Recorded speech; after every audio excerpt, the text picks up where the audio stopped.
Welcome to Melt University's 2020 summer program. This year, our virtual intern program will help you build your brand, inform you on a variety of career paths, and introduce you to top executives in sports and marketing. Here's your host, President and CEO of Melt, one of the largest independent sports and event marketing agencies in the country, Vince Thompson.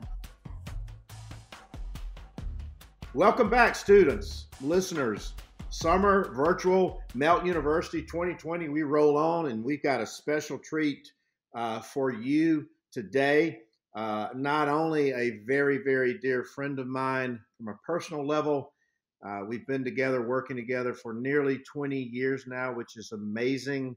And also professionally, also a hugely successful entrepreneurial story. I've watched his rise, which has just been phenomenal. We talk a lot about the grind. We talk a lot about the grit. We talk a lot about the college campus being the ultimate professional laboratory. But my friend Jordan Bazant, the co-head of William Morris Endeavor Sports, which is a really fancy way to say that he was Jerry Maguire before Jerry Maguire was Jerry Maguire, and one of the most successful sports agents and sports marketers in the country. Came over to William Morris Endeavor. Students began studying William Morris Endeavor. Follow Jordan. Follow Ari Emanuel. Ari Gold, the character in the famous I'm losing my what was the name of the show? Entourage. How could I forget that? Entourage. Mark Shapiro. We're going to try to have him on as well. So Jordan Bazant runs in gigantic company. We'll talk about that. Deep industry experience, business and marketing acumen. Started his climb at Vanderbilt University. Love that university. We're going to talk about Vandy, his experience on campus, which led him to this climb. He founded Gold Marketing in 2000, which eventually became the agency, which is when we met. I was on my climb at Melt. We threw a lot of crazy ideas against the wall around the Final Four, March Madness, NCAA. We made them work, and has just a giant client roster. Jordan pioneered representing broadcasters. Troy Aikman, you guys may be familiar with. He represents Troy. He's done some blockbuster deals. Ryan Tannehill, Reggie Bush, one of my faves.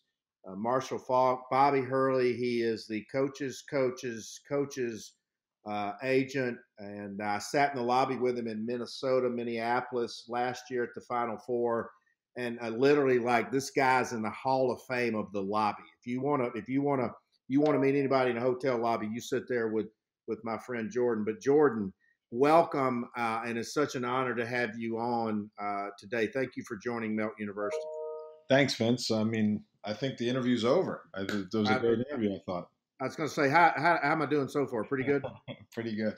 Well, we got so many hundreds of kids that really want to hear your story, but and I don't remember all of it, but talk about the decision you made to go to Vandy, and what formative experiences, because Jordan, one thing we tell our kids is that the college campus is the best and ultimate professional laboratory that they will ever be around.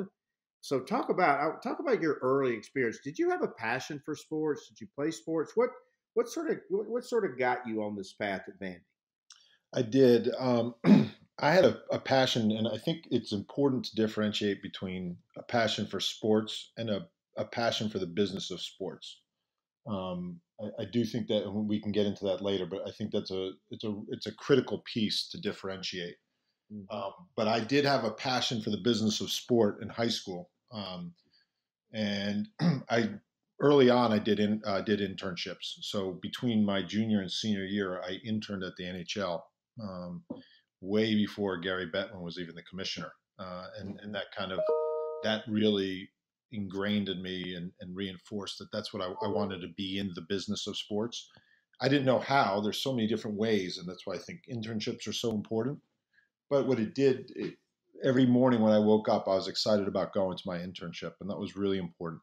So that's even back in high school. That was kind of the path I was on, and I selected Vanderbilt, and one of the primary reasons I selected Vanderbilt is someone who's close to me always tells me never say no to a life experience.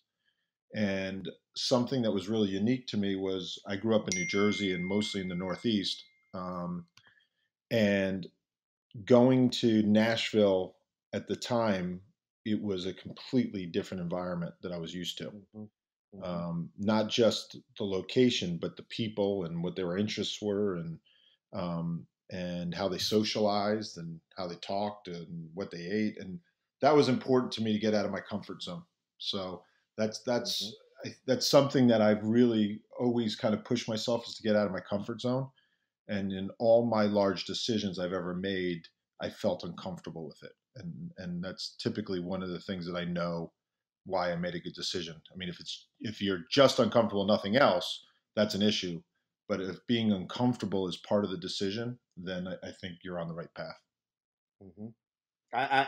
You just said several things that we're going to unpack here, but the passion for the business of sports, the importance of internships, and obviously a lot of our kids who had intern programs lined up this summer, they've not been able to do it. They're in our programs. They know they're going to come back out. You also, never say no to a life experience. And what we're impressing upon these kids, and you're a poster child, as I'm a poster child for the grind. Um, they all have an expectation of instant gratification now. And you're, like I said, you're the poster child of grind and grit as well. And then the pushing yourself out of the comfort zone, and particularly in a post-COVID world, particularly as brutal as this job market's going to be. These are, guys, I want you to listen closely. I want you to go back and re-listen closely. These are things um, that are going to be life lessons, and he is spot on. And so you go to Vandy, you're out of your comfort zone, you're in Nashville, you had a passion for the business of sports, which you developed early. So talk about some of the formative experiences on the campus. Did you have, because Vandy is a great academic school and a great athletic school as well. So what began to formulate? You had this internship at the NHL. So how did that continue to evolve? Well, it's interesting. I got really, what I would say is fortunate, but it's because I put myself in that position to be fortunate. But I always say I sat football at Vanderbilt. I didn't play, I sat. I wasn't good enough. But what it did allow me to do is be in the room and develop relationships with people that have still to this day helped me in my career, specifically directly in my career. At the time, Todd Turner was at Vanderbilt, who's Mm-hmm. now heads up his own search firm. Brad Mm-hmm. Bates was my strength and conditioning coach, and Brad was most recently the athletic director at Boston College. Rick George was my recruiting coordinator. Wow. Yeah, and he's now the AD at Colorado, and we just actually did a deal with him for recently, for his football coach. Paul Houlihan was the athletic director, and he was headed up the Sugar Bowl for years. Eddie Fogler Wow. was the basketball coach, who I got to know really well, and he now runs a search firm. Jerry DiNardo was my football coach, and he went on to do his own search firm and then became a broadcaster. And those are just Derek Ragg was my teammate. He's now the athletic director at Tulsa. So those are just some of the people that I got to know purely by, once again, putting myself in an uncomfortable position. I wasn't a very good football player, but I joined the team and I worked hard at it, and I was good enough to stay on the team.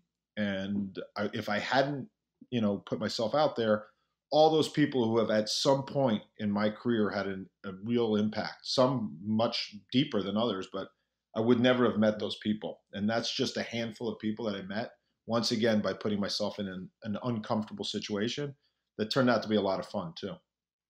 Well, that's amazing, because I don't think you've ever shared that with me, that that that family tree and that family tree of relationships. And to your point, putting yourself in an uncomfortable position, moving to a different region of the country, playing football in the SEC, and those types of things. And I tell the students have heard this a lot, but very similar experience that I had. I worked my way through sports information, and I'm driving Coach Vitale around. I'm best friends with Paul Feinbaum, and now 20, 30, 40 years later, we're doing deals together. We're business partners. We represent one, all those types of things. And so, students, even if you don't have an opportunity to be a student athlete within the athletic department, and we keep saying this over and over and over again, and Jordan is a world-class expert at athletic departments, but there's, Jordan, what we're discovering, we've interviewed Alan Green at Auburn, Greg McGarrett at Georgia, Ross Bjork at Texas A&M. There are so many new and emerging careers within an athletic department. We've learned about the demand for mental health services. The demand for more compliance because of the demand created by name, image, and likeness. We've talked about, the tutorial. Now we're talking about fan safety and fan experience. And so before we get into relationships and mentors and things, from your view as a major sports agent, a major talent agent that represents many, many athletic departments and coaches, where do you see opportunities for our kids? Not necessarily like a sports PR or whatever, but from the perch you sit in, where are those opportunities? Yeah, it's interesting because when I talk about the importance of internships, especially when you're younger and starting off, one of the things that I think is really important is you end up learning that there's thousands upon thousands of different ways to get into the business of sport. And when I first started looking at it, I thought there was about 10 jobs, but I didn't realize that you have to look at sponsors have a whole sports marketing department, so there's jobs there. Universities have probably 19 or 20 different departments just in their athletic department. Professional teams have multiple different. So you just start getting, the more you get into it, the more you get exposed, right? But once again, I think it's the importance of when you have the ability to try something, life experience, even if you end up disliking it, that's just as important as knowing it, because the worst thing would be if you pursued something, finally got it, and realized like this is not what I want to be doing with my life. And so I just think there's so many different opportunities. It's hard to even pinpoint, what there's certain areas that that are hotter just by topic right now. I think diversity and inclusion within sport is a hot topic right now. I think there'll be a lot of opportunities there. And that then is more than just what you would think about just traditional diversity and inclusion. I think the name, image, and likeness is a component of that. It's about helping underserved groups get their fair due, and that includes college athletes. And I don't mean just to concentrate on the college athletic space, but that's a hot space right now. It is hot, and as we know, in a post-COVID world, and Mara and I were talking about this before you joined us, is that there's going to be a gigantic seismic eruption or shift in the business model of college athletics. But within chaos, there's always opportunity. Yep. And so we're telling our students, like, hey, athletic departments may have to slash budgets, but they're still going to have these jobs that need to be filled. So even go over there and volunteer for these types of things as well. And so you're spot on. You're spot on in that space. And so you leave Vandy, and once you leave Vandy, you've got, you played football, you built these great relationships, you had these great internships. What was the first leap coming out of Vandy? So I actually went to law school. I went to the University of Miami Law School. I thought that I wanted to be a football contract agent, and they have a really good sports program there for sports law. Mm-hmm. And I was sitting in I decided to go and join a group called, it was like Contract Sports Agent Group or something like that. And the first meeting, a famous football contract agent came and spoke. And about halfway through, I was just like, this is not what I want to do with my life. And I started Wow. panicking, right? I was like, probably was like the first month of school. This is what I had been building up for. And I realized it was absolutely not what I wanted to concentrate on. And so I finished my first year and I interned at a small sports marketing company called ISI at the time. Mm-hmm. And when I was ready to go back, they they said, "Hey, you can either have a job in 2 years when you graduate, or you can come now." They offered me a whopping $12,000, and Right.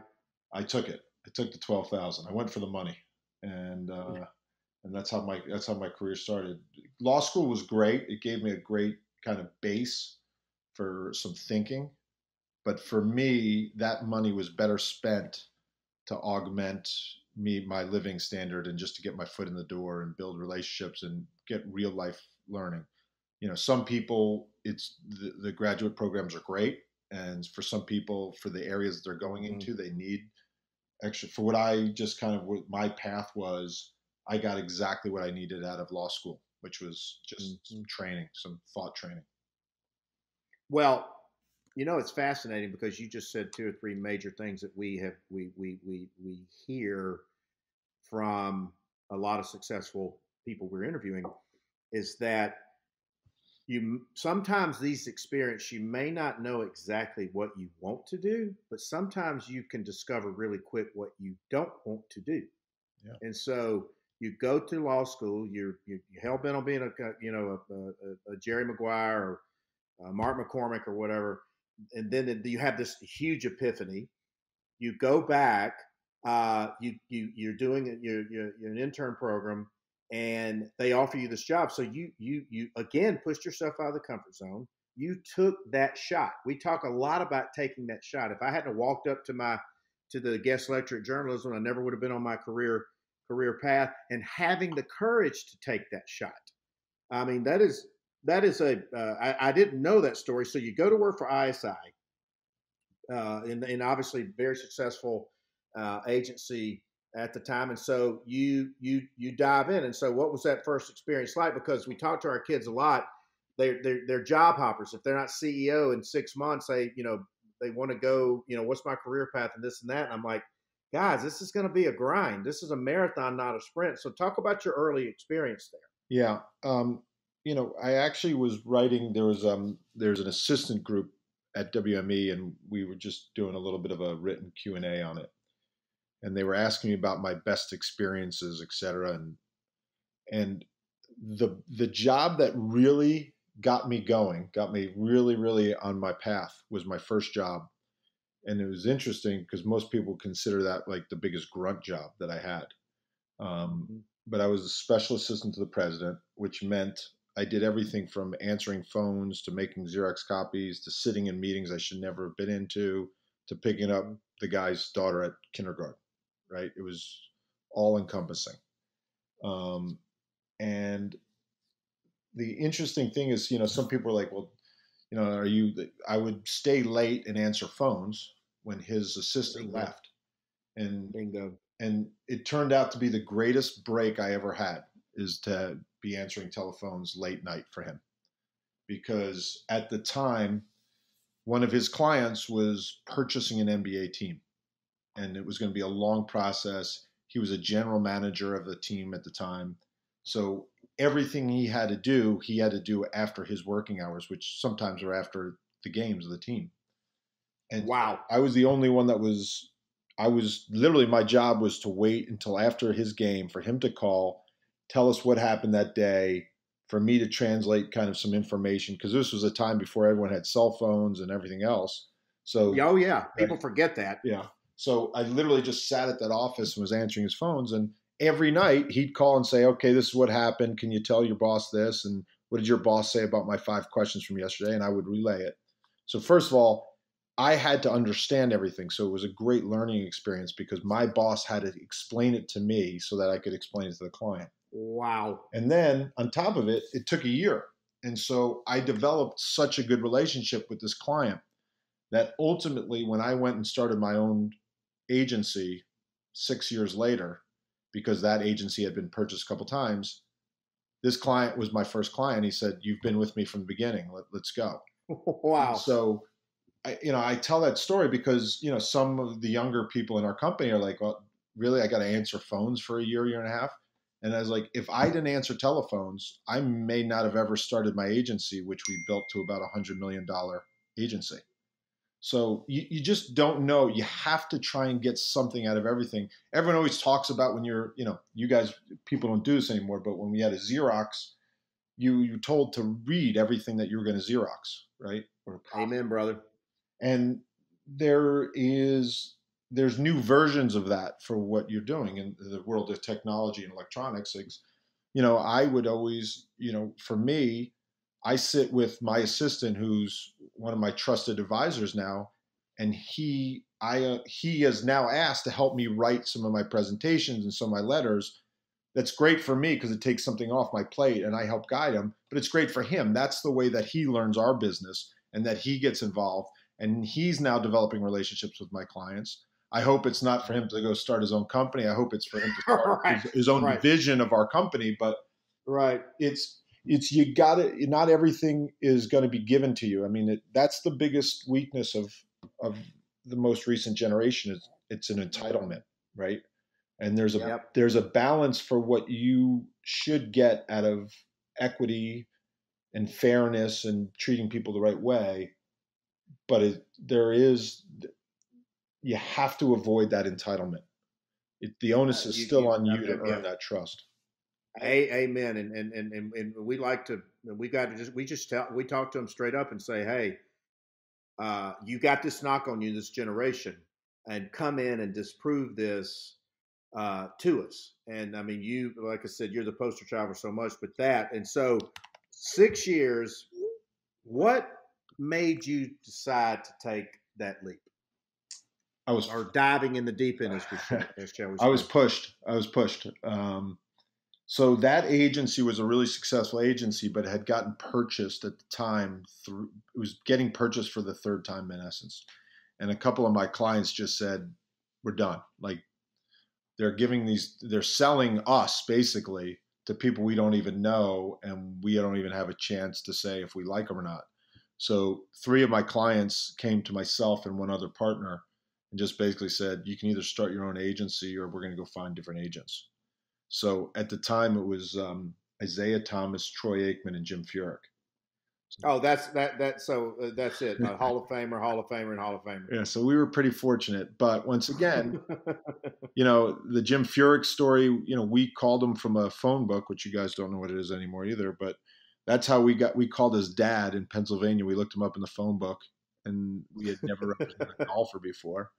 And Troy was actually introduced to me by a friend. But each one of them is a unique situation where you just got to take a shot. For every great story there's 100 stories of where, no answers or no response or, no's. But we built those relationships, and relationships take a lot of time, a lot of work, a lot of effort, and humility. Yes, bingo. Yeah. But so there's 2 or 3 things I really want to focus on. People ask you or they ask me what we do for a living, and we say, well, we're in the rejection business. We get told no 99 out of 100 times.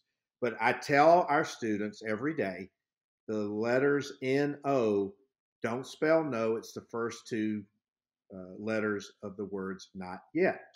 And you've got to be relentless. You've got to keep grinding. But you hit on something I want you to talk about: the value of relationships, the value of the trust, the value of building them, the value of maintaining them. People say, Jordan, how do you keep, this client for 20 years? Or Vince, how do you keep Coca-Cola for 20 years? You got to nurture that relationship every day. Would you say?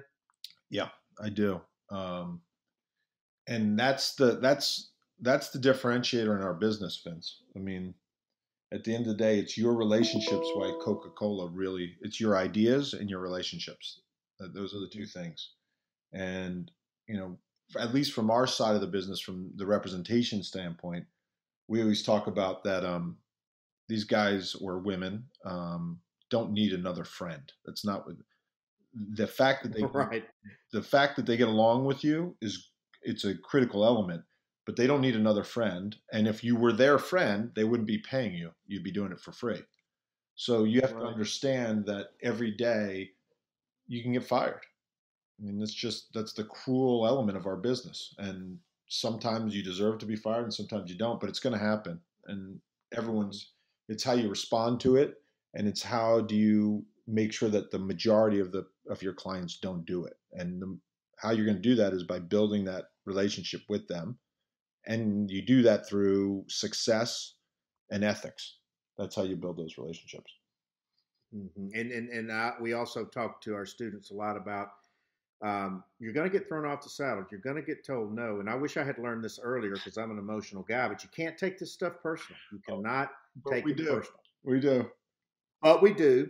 But if I can impart that wisdom on my son or our students a little earlier, because sometimes I may have made emotional responses to those things I probably wish I wouldn't have. But to your point, the value of the relationship because it's rooted in trust. Yeah. Jordan, we talk to our kids a lot about this as well, is the value of mentors, because clearly you've been a mentor to a lot of kids, but you've had a lot of mentors. Obviously, your formative experience at Vandy, which was, I didn't even realize that hugely impressive family tree, but talk about that as well.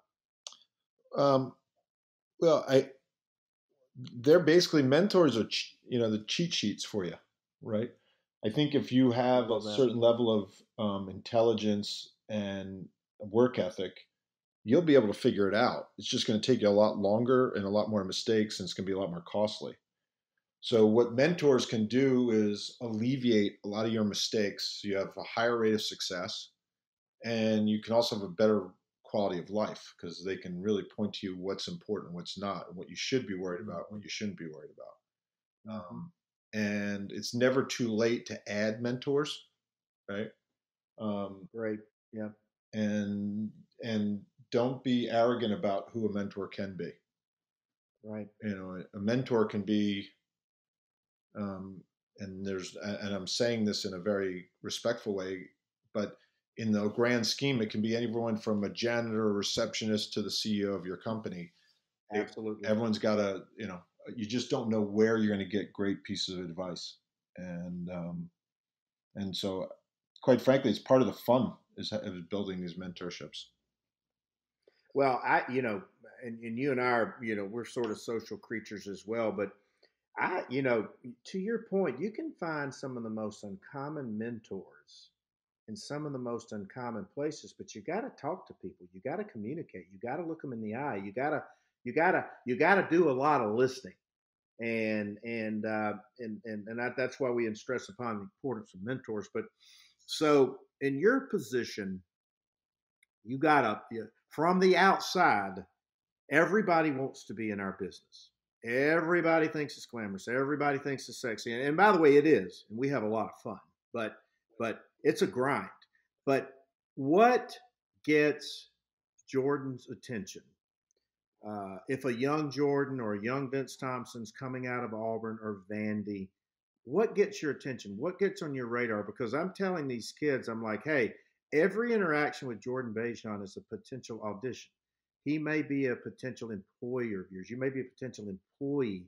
But my pet peeve is I'll get these generic resumes that says, hey, I'm Joe Smith, attached to my resume, and I need to make X dollars a year. And I automatically flush them. I'm like, you're already communicating what type of employee that you're going to be. What do you look for? For me, it's work ethic. It's a differentiator. Once again, using that word. Being an agent, it's a really unique situation because you have to have a huge ego, and on the other hand, you also have to be the most humble person too, because you have to have the ego to walk in a room and say that I'm the best there is for you. Yet when that person tells you to go do something very mundane, you got to attack it with the same energy that you would doing a right, spot on. And sometimes your clients are going to be resentful that they're paying you because they think they're doing everything, but then when they get fired, they're going to blame you for them getting fired. So all that, Right, the right. only consistent thing that you can do on that is just work through it, right? And that also shows to me, if you're willing to just put your head down, that you're also, you have the humility component of it because you don't think you know everything or someone else is going to do it for you. Mhm. So that's the hardest thing to find, is that, that work ethic, which gets back to not being entitled. There's a lot of people that have that ego, the ego part. There's very few people that have that humble part. Mhm. How do they communicate that to you if they're reaching out to you in a written form or an email form or a LinkedIn form or a lobby encounter? How do you see that? How do you see that attitude? How do you see that humility? Yeah, Like like that's a great point. There's two things there, that show to me that you get it, or you get the joke, as we say, right? Number one is Mhm, Vince. There's a mutual friend. I think you know him too. Is a guy named Bob Bodine, who mhm, wrote a book called "Got Who," I think it's called. mhm. Um, and his concept is, you have to, if you know someone that I know, you should go through that person to get to me, because if that Right. person I'm friends with, I'm going to listen to that person. If you just cold email me, I'm probably not going to listen to you, right? Mhm, So number mhm. one, how people can put some connectivity, and everyone's got connectivity. I don't care who you are. And so getting the creativity of how to pierce that kind of my protective veil, that's one thing that does. And then when I do get on the phone with them or meet them in person, if they get to that point, if someone comes prepared knowing what they want and asking me, A, is that the right way? And if I can help them do X, Y, and Z, rather than laying it on me and saying, I want to get in sports, what should I do? Boom. Right. Now Right all of on. a sudden I feel that you feel entitled, that, you know what, you deserve an opportunity and I should be working for you to get that opportunity. When in Spot essence on. is the other way around. So those are two prime examples to me of how people can kind of really differentiate themselves when they're reaching out. No, and I think you just hit on the creativity of the connectivity because there are now no excuses. I mean, in the old days, we had to go to the library, the yellow pages, the encyclopedia, and all that. They possess all this information and knowledge in the power of their own hands. And so there's no excuses. Secondly, to your point, like like they a potential kid should not be putting the onus on you about their career direction. If they come to you and say, Jordan, I want a career in data analytics and I really want to understand how the Colorado ticket department, you're going to go, wow, this kid's already got their act together. They're searching, they're researching, and they're seeking my advice, and they know I understand the operation of athletic purposes. So you just hit the nail on the head, and I mean, this has been fantastic. We could talk for hours, but couple of parting shots, like so many moments and memories and athletes and great coaches and great talent. Is there any one person or one event or one play that in your vaunted career, that strikes that really is really sort of sums up your career? Anything that you can share with our students? You know, it's probably the person that connected me with my first internship, or like the Mm-hmm. first internship that led me to my job at ISI. There was a Mm-hmm. gentleman that he owned horse races, owned like 1% of the New York Jets, and he knew my uncle somehow. And so he took 45 minutes of his day one day to meet with me when I went to his office. And he connected me with the guys at ISI. And I ended up getting the internship. And then I got the job. I called him up and I said to him, how can I thank you? And it was a little awkward asking him. Obviously, he was a pretty affluent Sure. guy. And his answer was, do something nice for someone that sits in your seat. Bingo. All right. And now that's going to be, it's hard for all of us to do it. Like you too, Vince. I'm sure you have hundreds upon hundreds of people every month like want. But when someone really strikes me, I just think of that gentleman that, I don't know what my life would have been like if it hadn't been for that phone call that he made. Um, and that really is a point of difference. So that's the one moment I remember sitting in that gentleman's office. And I'll never. God, I actually think about decorated my office at home to look like his office because I have that Wow. memory. So it's a great memory. And again, what you just hit is so poignant. Like, I've had so many mentors, and I'm like, what can I do for you? And they're like, do it for somebody else, right? Yep. I mean, just do it for somebody else. But this has been just fantastic. We could go on all day, but I don't want to take much more of your time. We're all out fighting these virtual fires out there and real fires out in the countryside. So, Jordan Bazant, one of my dearest friends, co-head, William Morris Endeavor Sports. I think you guys can hear it. You can feel it. You can hear it in his voice. You can hear why he has become so successful. You hear his humility, you hear his value system, you hear his work ethic. So many life lessons today, Jordan. And I want to personally thank you. I want to personally, on behalf of all of our students, you may probably hear from some of them.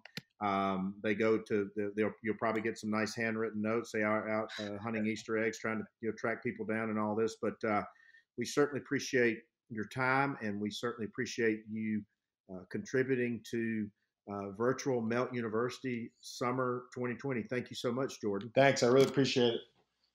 All right, guys. Summer Virtual 2020 Melt University. We roll on. Thanks, Vince. Hope you enjoyed today's virtual class. We'll be back soon with another edition of Melt University 2020.